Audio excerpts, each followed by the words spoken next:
The stepping stone between Europe and Africa, the gateway between the East and the West, at once a stronghold, clearinghouse, and observation post, Sicily has been invaded and fought over by Phoenicians and Greeks, Carthaginians and Romans, Goths and Byzantines, Arabs and Normans, Germans, Spaniards, and French for millennia. It has belonged to all of them and yet has probably been part of none. Sicily is the largest island in the Mediterranean Sea, and today, ancient mythology is still central to Sicilian culture. Rites and mysteries celebrated in reverence to pre-Christian goddesses such as Isis, Aphrodite, or Venus were recast to celebrate patronesses such as the Black Madonna or Santa Lucia. Eventually, rituals associated with the goddess cults were forced underground, and a form of hysteria, tarantism, was said to result from the venomous bite of the wolf spider. In many cases, it's said that this popular hysteria was little more than a reaction to the increasingly strict social order imposed by the Inquisition. It eventually evolved into a lively dance, the tarantella.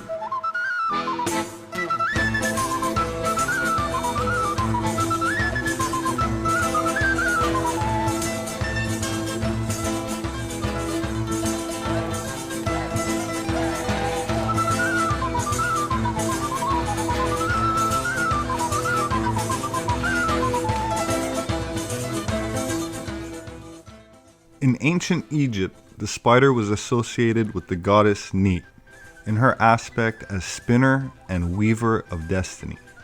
Her cult can be traced back over 8,000 years into pre-dynastic times, also linked to the Babylonian Ishtar, the Greek Arachne, and the Roman goddess Minerva.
Tarantella is characterized by a fast, upbeat tempo and is usually accompanied by tambourines.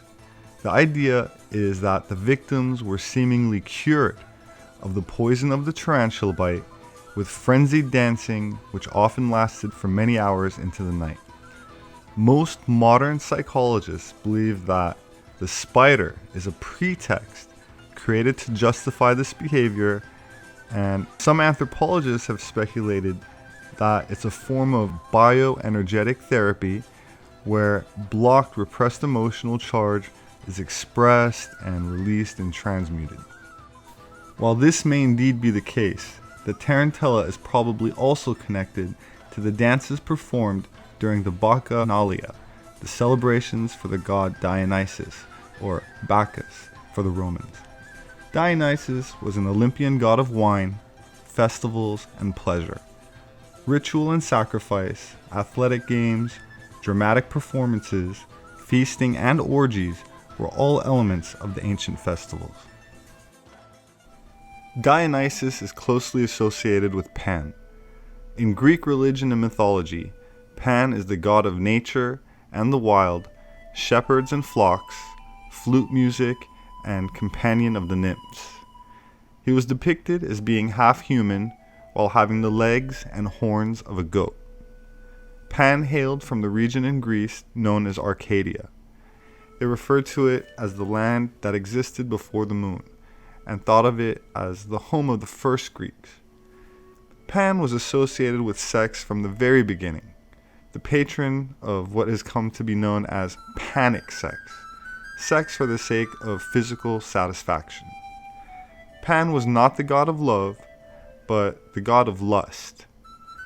The ancient Greeks believed that instant gratification and living in the moment was exciting, but it came with a price. The origins of the panpipes can be found in his failed conquest of a nymph named Syrinx. The music of the Syrinx was known to make people dance and lower their inhibitions. It was said that when Pan played his Syrinx, he could drive people mad with its music. The sound of the Syrinx filled people with the lustful nature of Pan, and as a result, they often lost control. This is the story of the Greek god Pan, one half goat, the other half man. He had a curly beard and horns on his head. He really was a panic, the Greeks all said. Pan, Pan, Greek god Pan, one half goat, the other half man. Pan would caper through the woods and fields, dancing, singing, and kicking his heels. Protecting the shepherds who guarded the sheep, they prayed to him as they went to sleep. Pan, Pan, Greek god Pan, one half goat, the other half man. A nymph named Syrinx caught his eye. He wanted to play, but she said, "Not I." Then began a merry chase. She ran like a deer. 'Twas a very close race. I can't escape him, I can't hide. Someone save me, Syrinx cried. Her sisters came with all due speed. Their magic changed her to a water reed. Pan, Pan, Greek god Pan, one half goat, the other half man. Why did Syrinx scream and run? All I wanted was to have some fun. Well, Pan, my boy, as my father would say, tomorrow is another day. Pan, Pan, Greek god Pan, one half goat, the other half man.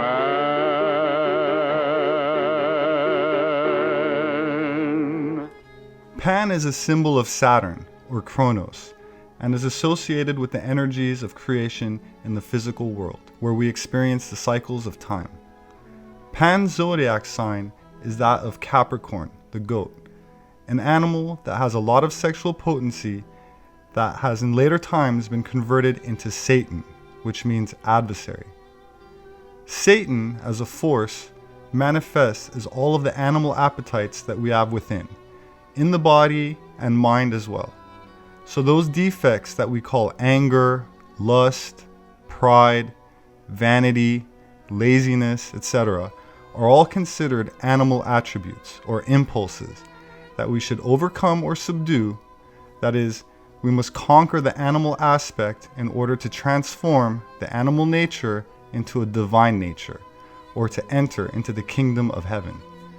In other words, from a Gnostic interpretation of the myths, we have to conquer Pan, we have to conquer Satan, the mechanical forces of nature represented in that horny adversary, which is not outside somewhere externally, but lives inside every one of us. Which brings us to the moon. In the study of alchemy or in occult mystery schools, the sun is regarded as masculine because it gives off light rays, whereas the moon does not emit any light of its own, but reflects the sun's rays, and therefore is regarded as a symbol for the divine feminine, a female archetype representing a higher refined state of enlightenment or intuition, a sixth sense. It is through the southern gate of the sun, represented by the goat of Mendes, that Prometheus carried the serpent fire, the path to the lunar goddess of enlightenment.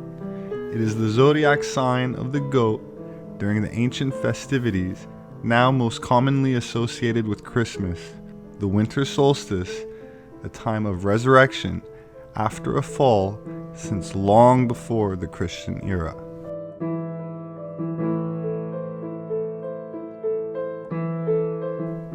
In many esoteric interpretations of these ancient myths, the spilled semen is regarded as a great loss of spiritual vitality equated to death, where the mystery is how to manipulate this orgasmic energy rather than expel it.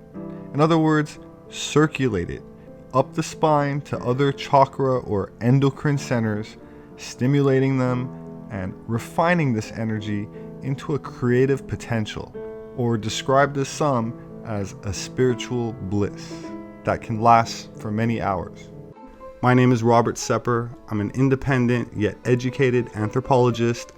Thank you for listening and for subscribing if you've done so. Please share my videos if you enjoy them. I rely on word of mouth.